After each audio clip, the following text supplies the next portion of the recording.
आप सभी को जय मसीह की। आज परमेश्वर के वचन में आप सभी का स्वागत है। परमेश्वर पिता आज अपने वचनों के द्वारा आप सबको बहुत ऐसे आशीष को दे, वे अपने वचनों के द्वारा आपसे बोले और बातचीत करे। आज हम लोग परमेश्वर के वचन से जिस विषय को देख रहे हैं वो है यीशु मसीह में अपनी बुलाहट को पहचानने के बारे में। और मसीह जीवन में जब हमें बुलाया गया तो सबसे महत्वपूर्ण जो बात है वो है योग्य चाल को चलना। इसलिए परमेश्वर का वचन कहता है जिस बुलाहट से तुम बुलाए गए हो उसके योग्य तुम चाल को चलो। और उसके विषय में जो हम पहले बुलाहट को देख रहे थे वह स्वर्गीय बुलाहट, जो सारे मनुष्य जाति को परमेश्वर ने बुलाया कि तू कहाँ है करके, जिसको हम लोग उत्पत्ति 3 अध्याय उसका 9 को देखे, जहां परमेश्वर ने आदम को पुकार कर कहा कि तू कहाँ है।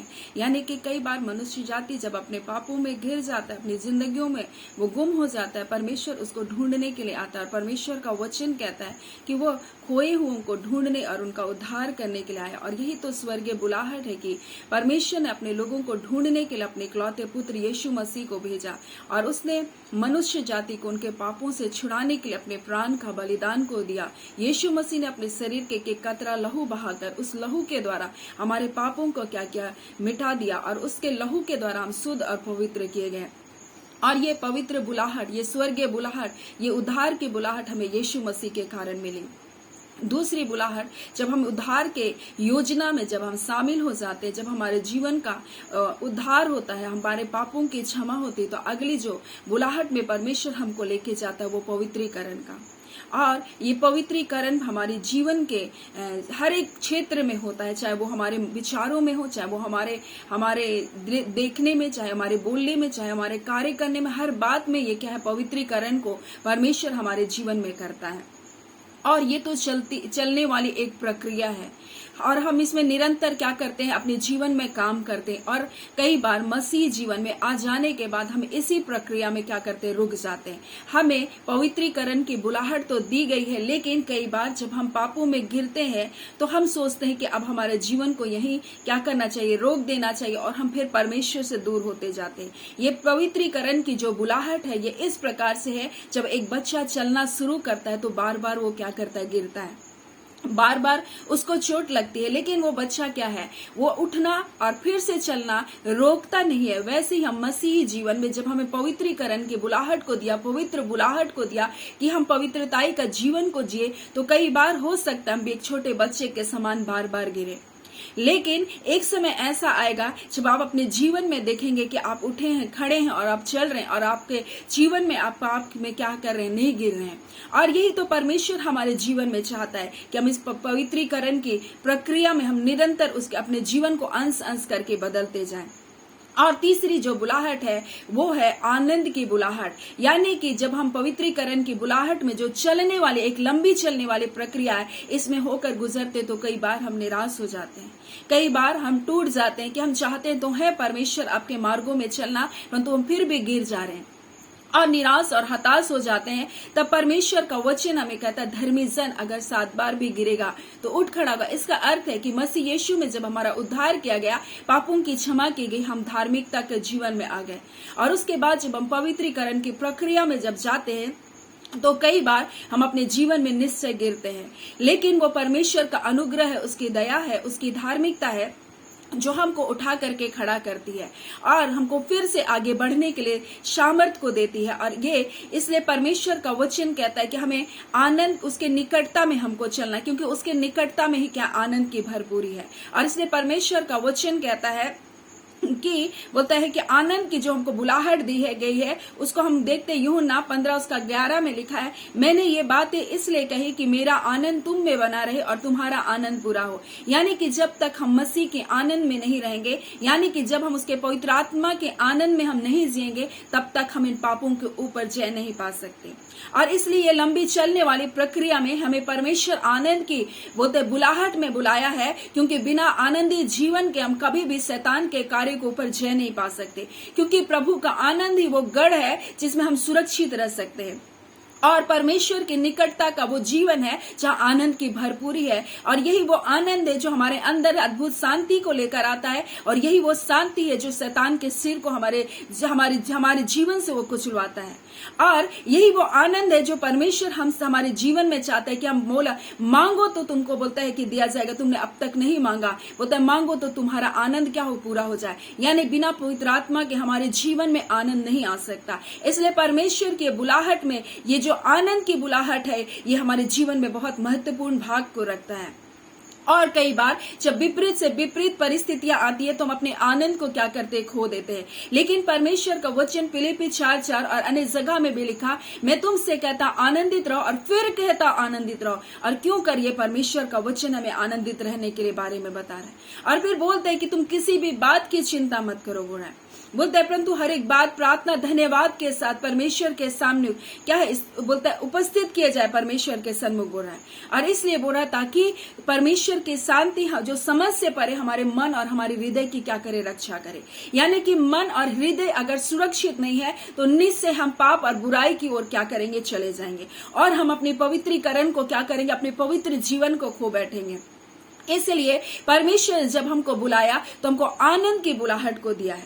और ये आनंद हमको परमेश्वर की उपस्थिति में ही मिल सकती है। ये आनंद हमको उसकी आज्ञा पालन में ही मिल सकती है। ये आनंद हमको उसके पवित्र आत्मा में ही मिल सकती है। और इसलिए परमेश्वर ने हमको ये बुलाहट को दिया कि तुम आनंद की बुलाहट में क्या हो, शामिल हो जाओ। और किसी भी बात की तुम चिंता मत करो, क्योंकि अगर तुम चिंतित रहोगे, अगर तुम बेचैन रहोगे तो कभी भी तुम शैतान के ऊपर जय को नहीं पा सकते। और ये तीसरी बुलाहट परमेश्वर ने मनुष्य जाति को दिया।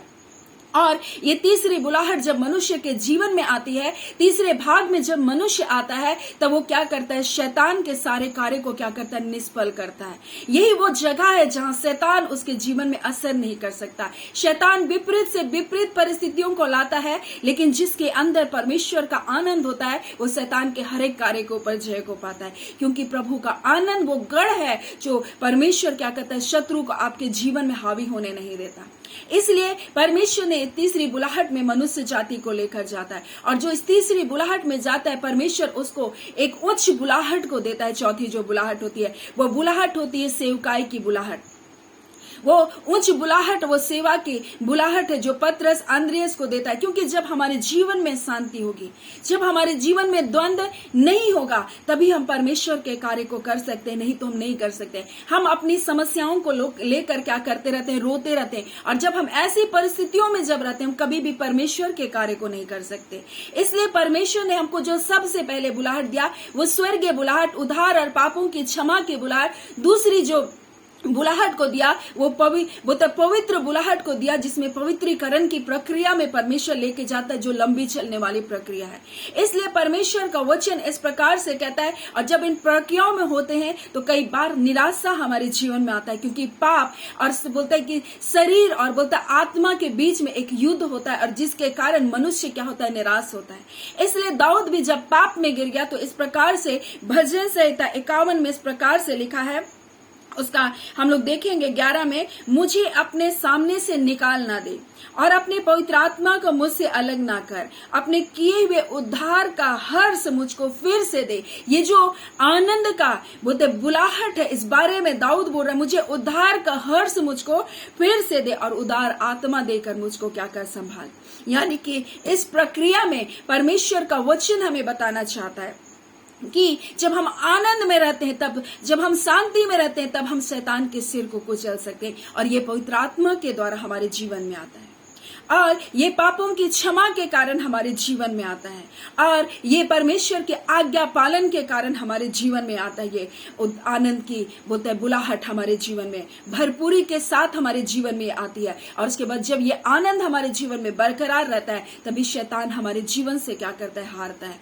और उसके बाद परमेश्वर हमको चौथी बुलाहट में बुलाता है, जो बुलाहट है सेवकाई की बुलाहट, जो हाई कॉलिंग जिसको बोलते हैं, एक उच्च बुलाहट जो परमेश्वर अपने लोगों को देता है। और इसलिए परमेश्वर ने पतरस और आंद्रेस को क्या किया, बोलता है मेरे पीछे हो ले, बोलता है मैं तुमको मनुष्य को पकड़ने वाला क्या करूंगा, बनाऊंगा। फिर परमेश्वर का वचन मत्ती 28, 19 और 20 में इस प्रकार से बोलता है, इसलिए जाओ सब जाति के लोगों को चेला बनाओ, बोलता है, और उन्हें पिता पुत्र और पवित्र आत्मा के नाम से बपतिस्मा दो, और उन्हें वो सब बातें जो मैंने आज्ञा दी मानना सिखाओ, और देखो मैं जगत के अंत तक तुम्हारे साथ हूं। और इस बुलाहट में परमेश्वर मनुष्य जाति को बुलाता है। और उसके बाद जब पांचवी बुलाहट के दौर में आते हैं तो वो बुलाहट होता है आदर की बुलाहट। और कई बार परमेश्वर की सेवा करते करते हम कई बार मनुष्य का आदर को हम चाहने लगते हैं, लेकिन परमेश्वर का वचन कहता है जो मनुष्य से आदर चाहता है, परंतु वो आदर जो परमेश्वर देता है उस आदर की वो क्या नहीं करते, अपेक्षा नहीं करते। परंतु परमेश्वर जो आदर देता है हमको उसके पीछे रहना है, ना कि मनुष्य के आदर के पीछे। इसलिए परमेश्वर का वचन कहता है अगर तुम अपनी सेवकाई में, अपनी बातों में, अपने कार्य में जब तुम विश्वास योग्य होगे तब परमेश्वर भी आपको क्या करेगा, इनाम को देगा और कहेगा हे बोलता विश्वास योग्य दास, बोलता तू थोड़े से थोड़े में भी विश्वास योग्य रहा, इसलिए मैं तुझे बहुत वस्तुओं का क्या करूंगा, अधिकारी बनाऊंगा। और परमेश्वर क्या करता है, हमको एक आदर के, बोलता है आदर की बुलाहट में हमको लेकर जाता है। और ना सिर्फ इस पृथ्वी में परंतु स्वर्ग में भी परमेश्वर अपने लोगों को आदर को देगा। और इसलिए परमेश्वर का वचन कहता है हो सकता है मैं संसार में अनादर को सहे, लेकिन बोलता है मैं तुम्हारी अनादर की संति तुमको आदर को दूंगा। सो परमेश्वर हमें इन बुलाहट में बुलाया, लेकिन हम कैसे जाने कि परमेश्वर हमको बुलाहट में बुलाया है। बुलाहट को हम कैसे पहचाने कि परमेश्वर ने मेरे जीवन से कौन सी सेवा को रखा है। लिखा है उसका वचन जो बातें आपके मन में बारंबार उमड़ती रहती है, आप उसको पहचानने की कोशिश करें कि परमेश्वर ने आपके हृदय में किन बातों को डाला है।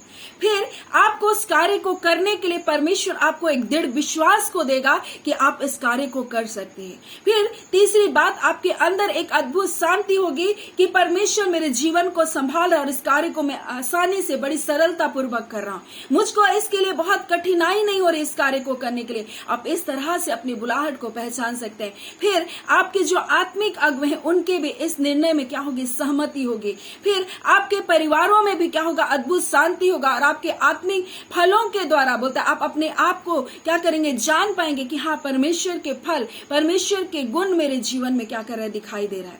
फिर उसके बाद जब आप परमेश्वर के कार्य को करने को जाएंगे, लोग बोलेंगे कि हाँ इसके द्वारा मुझको आशीष मिला है। इस तरह आप अपनी बुलाहट को क्या करेंगे, पहचानेंगे। और आपको परमेश्वर ने कौन सा दान, कौन सा वरदान को दिया है जिसको आप जान सकते हैं, जिसके द्वारा लोगों को आशीष मिल रही है। हो सकता है कि आप खाना को अच्छा बना रहे हैं और उसके द्वारा लोग बोल रहे हैं मुझे आपके खाने के द्वारा मुझको बहुत, जब आपके खानों को खाती हूँ मुझको बहुत शांति मिलती है, मुझको बहुत आशीष को मिल रहा है, आपका भोजन बहुत अच्छा है। ये क्या है, आपकी बुलाहट एक अच्छा भोजन बनाने के लिए। हर एक व्यक्ति की एक बुलाहट है, हर एक व्यक्ति का एक कार्य है जिसके द्वारा उसको क्या है, वो दूसरों के लिए आशीष का कारण बन सकता है। और कई बार परमेश्वर जब अपनी सेवा के लिए बुलाता है, हर एक वचन प्रचार नहीं कर सकता, हर एक अच्छा गाना को नहीं गा सकता, लेकिन जिसको वरदान है वो जब गाना को गाएगा, वो जब परमेश्वर की आराधना को करेगा, लोगों के बंधन टूटेंगे। इससे वो जानेगा कि परमेश्वर ने मुझको ये वरदान दिया, लोगों के हृदय में अद्भुत शांति आएगी। इससे वो व्यक्ति जान सकता है कि परमेश्वर ने मुझको ये वरदान को दिया। और इस तरह से हम अपनी बुलाहट को पहचान सकते हैं कि परमेश्वर ने हमको क्या किया है, मसीह यीशु में बोलता है वो बुलाहट को क्या किया, हम बोलता है कि जानना है कि मसीह यीशु में हमको ये क्या है, बुलाहट को दिया गया। पहला स्वर्गीय बुलाहट जो हर एक मनुष्य जाति को दिया, दूसरा पवित्रीकरण की प्रक्रिया में जाना है, और तीसरा आनंद में हमको आनंद की बुलाहट में होकर के जाना। और जब इन बुलाहट के ऊपर हम अपने जीवन को जिएंगे तब चौथी बुलाहट परमेश्वर सेवा की बुलाहट को देगा, और पांचवी वो आदर की बुलाहट में परमेश्वर अपने बच्चों को बुलाता है। सो परमेश्वर पिता इन वचनों के द्वारा आप सबको बहुत ऐसे आशीष को दे। आमीन। आइए हम प्रार्थना करें। धन्यवाद देते जीवते सच्चे सामर्थ्य मेरे पिता परमेश्वर, प्रभु यीशु के नाम से प्यारे पिता आपके निकटता में आते हैं। आज के वचन के द्वारा अपने लोगों से बोला और बातचीत किया, पिता आपका धन्यवाद। जितने खुदावन परमेश्वर इस समय प्रार्थना में जुड़े खुदा, अगर किसी भी समस्या में यीशु के नाम से सारी समस्या जाए खुदा, उनके जीवन को छोड़कर तमाम बंधन टूटे, तमाम निराशा जाए, तमाम अंधकार और बीमारी के बंधन टूटे, हॉस्पिटलों में से घड़ी छुए पिता और चंगा करे, और इसी घड़ी परमेश्वर पिता आपकी चंगाई की अद्भुत सामर्थ उनके शरीरों को छुए प्रभु, जन हील करे। डॉक्टर ने कुछ भी रिपोर्ट किया, ओ प्रभु सारे रिपोर्ट को हम यीशु के नाम से कैंसिल करते। खुदावन परमेश्वर पिता अपने लोगों को प्रभु अद्भुत शांति से, आनंद से भर दीजिए खुदा, क्योंकि ये आनंद उनका दीर्घगढ़ है खुदा, जहां शत्रु प्रवेश नहीं कर सकता। आपने कहा किसी भी बात की चिंता मत करो प्रभु। आपने कहा प्रभु अपने बोझ को, अपनी चिंता को मुझ पर डाल दो। आज आपके लोग जितनी चिंताओं को, व्याकुलता को लेकर बैठे, हम सारी चिंताओं को आपके ऊपर डालते प्रभु। आप इनका ध्यान रखते हैं पिता, और आप इनके लिए उपाय कर रहे पिता, आपका धन्यवाद। आप इनके लिए सीधा रास्ता निकाल रहे पिता, आपका धन्यवाद। शैतान की एक एक युक्ति, एक एक योजना जो इनके हानि के लिए बनाया गया, हम यीशु के नाम से कैंसिल करते हैं। आपके जय की घोषणा करते हैं, आपके छुटकारे की घोषणा करते हैं। आपने आशीष दिया पिता, आपका धन्यवाद। प्रार्थना में यीशु के नाम से मांगते हैं, दया से अनुग्रह से ग्रहण कर लीजिएगा। आमीन। परमेश्वर पिता आप सबको बहुत ऐसी आशीष को दे। आमीन।